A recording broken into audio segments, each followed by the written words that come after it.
Yes, legit na legit, 100% buo pa ding matatanggap ang ilo-loan dito. Pero dahil nga, ngayong 2026, ayan, kailangan natin ng update dahil may nag-PM nga din sa atin at ang tanong niya is, pa-review po ng peso loan, ma'am, kasi kung totoong malaki agad offer sa unang try. Ayan. So yes, legit po ang matatanggap pero ang hindi natin sure ngayong taon ay kung talagang mabilis pa din ba talaga mag-approve at kung malakihan nga ba ang ino-offer nila sa may mga unang nagtatry. Dahil yes, madami na nga din akong ads na nakikita nila online at dito sabi is ayan, yung halaga daw ng pautang for first time ay 20,000 pesos. At yung araw ng pagbabayad, 91 up to 180 days. Ang pinaka-total lang na babayaran natin ay 20,100 pesos. Gaano katotoo yan? Siyempre, ayan, umpisahan na natin.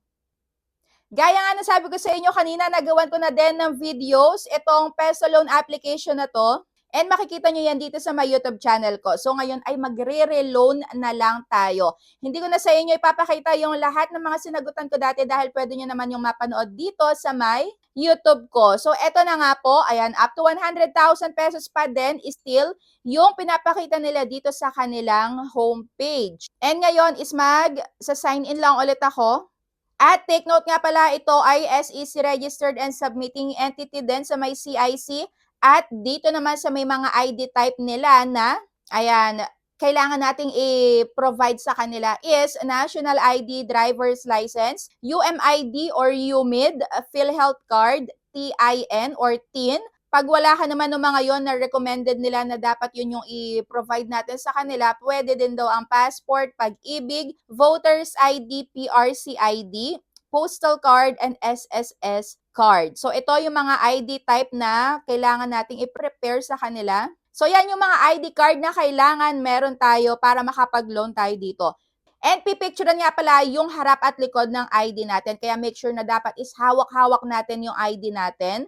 And submit na nga.